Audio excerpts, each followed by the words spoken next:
Sadar atau tidak, rasa aman yang lo rasakan hari ini sebenarnya berdiri di atas lantai kayu yang sudah lapuk dan rapuh. Tinggal menunggu waktu sampai benar-benar jebol diinjak. Lo mungkin merasa semua baik-baik saja karena toko masih buka, pusat perbelanjaan masih terang benderang, dan deretan angka statistik resmi pemerintah terus mengeklaim bahwa pertumbuhan ekonomi negara kita baik-baik saja di angka 5%. Tapi pernahkah lo sadar, rasa tenang itu dibangun di atas ilusi yang sangat berbahaya, sebuah kepalsuan yang pelan-pelan menelan daya beli kita tanpa permisi. Coba lo keluar rumah sebentar, jalan ke pasar tradisional dekat rumah, atau sekadar mampir ke deretan ruko di pinggir jalan raya. Apa yang lo lihat di sana? Ruko bertuliskan disewakan yang makin berderet panjang, pedagang pasar yang melamun menatap lapak sepi sambil menepuk lalat, dan deretan toko baju yang pintunya setengah tertutup karena pembeli tak kunjung datang. Kalau memang ekonomi katanya naik dan membaik, pertanyaan sederhananya adalah, kemana perginya semua uang masyarakat yang katanya tumbuh itu? Kenapa pasar fisik makin sepi bagai kota hantu, sementara klaim sukses ekonomi terus digaungkan di podium-podium megah para pejabat? Mari kita bongkar rahasia kelam pertama yang sengaja tidak pernah dijelaskan secara gamblang kepada kalian. Angka pertumbuhan ekonomi yang melonjak tinggi itu sebenarnya bukanlah cerminan dari dompet rakyat biasa seperti kita, melainkan akumulasi dari transaksi raksasa sekumpulan konglomerat dan korporasi skala besar.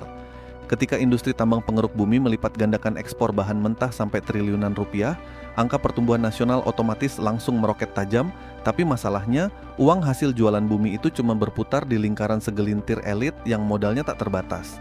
Rakyat di tingkat bawah cuma kebagian debunya, kebagian dampak kerusakan lingkungannya, dan kebagian kenaikan harga barang pokok. Kita dibikin bangga sama grafik yang melonjak di layar televisi, padahal di saat yang sama, nominal uang kertas di dalam dompet lo bernilai makin konyol karena tergerus inflasi terselubung.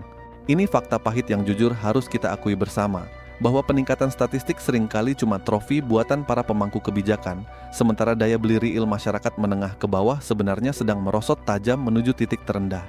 Fakta gelap kedua yang jarang disadari adalah pergeseran paksa pola konsumsi kita yang makin mengkhawatirkan. Sistem hari ini secara tidak langsung memaksa kita menguras dana simpanan cuma demi bertahan hidup dan memenuhi kebutuhan paling dasar, mulai dari urusan perut, sewa tempat tinggal, hingga tagihan listrik yang terus merayap naik tanpa kompromi. Ketika uang habis cuma buat urusan bertahan hidup dari hari ke hari, tidak ada lagi tersisa anggaran buat belanja barang sekunder di pasar tradisional atau toko retail lokal.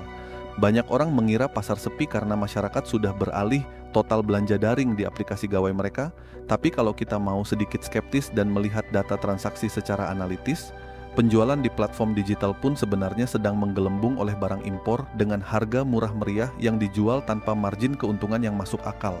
Pasar lokal kita bukan sekadar kehilangan pembeli, tapi sedang digilas secara sistematis oleh gelombang barang luar negeri yang diproduksi secara massal dengan biaya yang tak sanggup diimbangi oleh pengrajin atau pedagang lokal kita.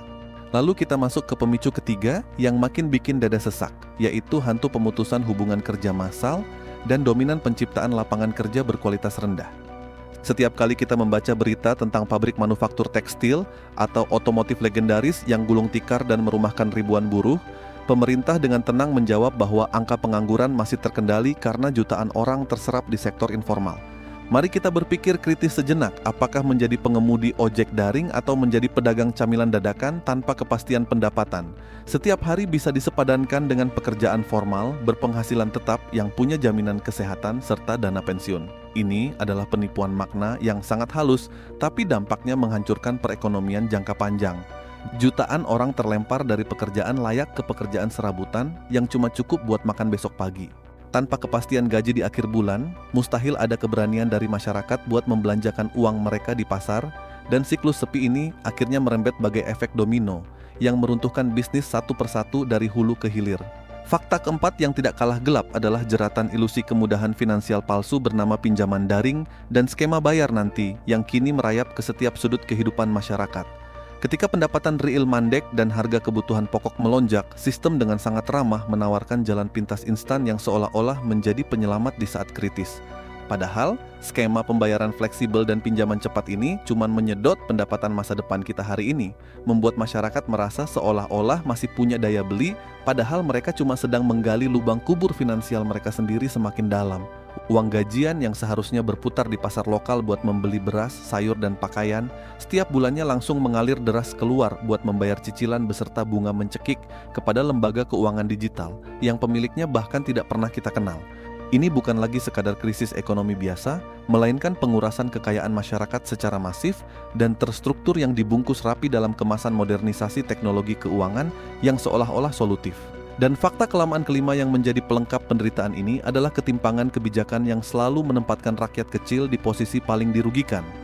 Coba kalian perhatikan, ketika korporasi raksasa terancam bangkrut, pemerintah dengan sigap menyuntikkan dana bantuan dan memberikan insentif pajak berlimpah dengan alasan menyelamatkan perekonomian nasional.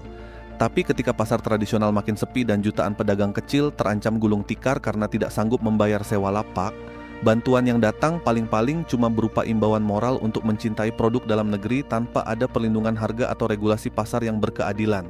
Kita dibiarkan bertarung sendirian di dalam arena permainan yang sejak awal aturan mainnya sudah dirancang buat memenangkan pihak yang punya modal tak terbatas.